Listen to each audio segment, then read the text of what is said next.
नमस्कार साथियों, स्वागत है आपका पुराना इस विशेष और अद्भुत एपिसोड में। आज हम एक ऐसे प्रश्न का उत्तर खोजने वाले हैं जिसमें न केवल धर्म के पन्नों को झकझोरा है बल्कि हमारी आत्मा को भी। क्या सच में देवताओं ने हमें छोड़ दिया है? क्या कभी ऐसा समय आया जब देवता ने मनुष्य जाति से मुंह मोड़ लिया था? यह केवल एक प्रश्न नहीं बल्कि एक ऐसी पहेली है जिसमें छिपे हैं वो रहस्य जो हमारी आस्था, हमारी पूजा और हमारे अस्तित्व से जुड़े हैं। इस वीडियो में हम आपको लेकर चलेंगे एक दिव्य और रहस्यमय यात्रा पर। हम जानेंगे उन घटनाओं को जिसमें देवताओं ने क्रोधित होकर धरती से अपना नाता तोड़ा और उन कारणों को जिसकी वजह से उन्होंने मनुष्यों से दूरी बना ली। लेकिन अंत में क्या वे वापस आए, और अगर हाँ तो कैसे और क्यों? चलिए आरंभ करते हैं इस अद्भुत कथा को जिसमें भक्ति, वेदना, गहराई और उत्तर छिपे हैं। देवों का प्रारंभिक स्नेह। प्राचीन काल में जब सृष्टि की रचना हुई तब देवता मनुष्य के साथ प्रत्यक्ष रूप से जुड़े थे। वे न केवल मार्गदर्शन करते थे बल्कि संकट में सहायता भी करते थे। इंद्रदेव वर्षा लाते थे, अग्निदेव यज्ञ स्वीकारते थे, वरुण देव जल पर नियंत्रण करते थे और सूर्यदेव ऊर्जा प्रदान करते थे। धरती पर धर्म और सत्य का राज था। मनुष्यों की भक्ति इतनी निष्कलंक थी कि देवता उनसे प्रसन्न होकर स्वयं पृथ्वी पर अवतरित होते थे। रामायण और महाभारत जैसे ग्रंथों में अनेक प्रसंग हैं जब देवताओं ने मनुष्यों के लिए अपने स्वार्गिक कार्य को भी त्याग दिया। लेकिन समय के साथ कुछ बदलने लगा। अहंकार की उत्पत्ति। मनुष्य ने जब देवता की कृपा को स्वाभाविक मान लिया तब उनके भीतर धीरे धीरे अहंकार जन्म लेने लगा। वे अपने कर्म के बदले देवों की कृपा को अधिकार समझने लगे। यज्ञ अब केवल स्वार्थ पूर्ति के लिए किया जाने लगा। ऋषियों की तपस्या भी अब शक्ति पाने का माध्यम बनने लगी। त्रेता युग में रावण ने अपने तप से शिव को प्रसन्न कर अमरता का वर मांगा और वही वरदान एक भयंकर विनाश का कारण बन गया। देवता व्यथित थे क्योंकि मनुष्य अब केवल शक्ति चाहता था, भक्ति नहीं। देवों का पहला मोहभंग। एक युग ऐसा आया जब पृथ्वी पर अधर्म, हिंसा और कपट का बोलबाला होने लगा। कलयुग की छाया धीरे धीरे पड़ने लगी थी। मनुष्य ने न केवल देवताओं को भुलाना शुरू किया बल्कि उन्हें चुनौती भी देने लगे। देवताओं ने कई बार संकेत दिए, अकाल, भयंकर आपदाएं, महामारी, परंतु जब कोई नहीं समझा तब एक गुप्त सभा हुई स्वर्ग में। उस सभा में ब्रह्मा, विष्णु और महेश सहित सभी देवताओं ने एक निर्णय लिया कि वे कुछ समय के लिए मनुष्यों से दूर रहेंगे। न कोई संकेत, न कोई मार्गदर्शन। यह था देवताओं का पहला त्याग। जब उन्होंने मान लिया कि अब मनुष्य खुद को भगवान समझने लगा है।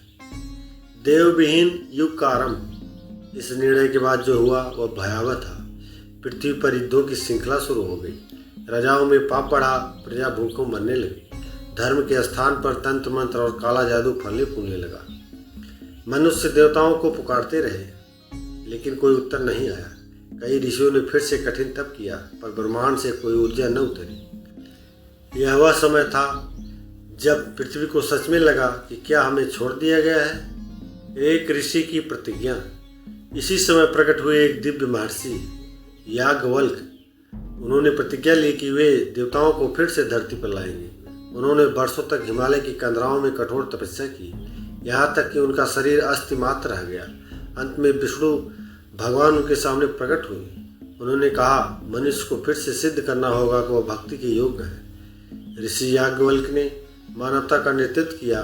गांव-गांव में यज्ञ हुए, सच्ची भक्ति फैली और क्रोध करने वाले राजाओं को संयम सिखाया गया। एक बालक की आह। इस युग में जन्मा एक बालक नचिकेता। जब उसके पिता ने उसे यम को दान कर दिया तो वह मृत्यु के द्वार तक गया, लेकिन वहां भी उसने ज्ञान मांगा, वरदान नहीं।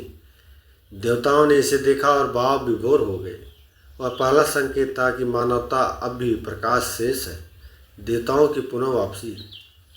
धीरे धीरे जैसे तैसे भक्ति और सेवा का पुनर्जागरण हुआ। देवताओं ने पुनः संकेत देना आरंभ किया। स्वप्नों में दर्शन, दिव्य आशीर्वाद और अनेक चमत्कार पुनः दिखाई देने लगे। विष्णु ने एक दिन ब्रह्मा से कहा, मानवता फिर से योग्य बन रही है, उन्हें हमारी आवश्यकता है, पर अब हमें मार्गदर्शक बनकर रहना होगा, रक्षक नहीं। और तब एक दिव्य संकल्प के साथ देवताओं ने धरती पर पुनः ऊर्जा के रूप में प्रवेश किया। मंदिरों, पर्वों, व्रतों और धर्म के माध्यम से। आज के युग का सत्य। आज भी कई लोग पूछते हैं, क्या देवता सच में हैं? क्या वे हमें सुनते हैं? उत्तर है हाँ। पर अब वे प्रत्यक्ष नहीं बल्कि ऊर्जा और भावनाओं के माध्यम से हमारी सहायता करते हैं। जब एक माँ अपने बच्चे के लिए प्रार्थना करती है, जब कोई व्यक्ति ईमानदारी से किसी भूखे को भोजन देता है, जब कोई व्रत भक्ति से किया जाता है, तब देवताओं की ऊर्जा वहाँ उपस्थित होती है। उन्होंने हमें नहीं छोड़ा, परंतु अब वे केवल सच्चे हृदय से की गई प्रार्थना पर उत्तर देते हैं। यह पूरी कथा से हम यही समझते हैं कि देवताओं ने कभी भी मनुष्य को पूर्णतः नहीं छोड़ा। उन्होंने केवल हमारे कर्मों का भान कराया। जैसे एक पिता अपने बिगड़ते बच्चे को कुछ समय के लिए स्वतंत्र छोड़ देता है ताकि वह खुद सीख सके, वैसे ही देवों ने भी हमें अपने मार्ग पर स्वतंत्र चलने दिया। लेकिन जब हमने पुकारा सच्चे मन से, निस्वार्थ भावना से, तब लौट आए।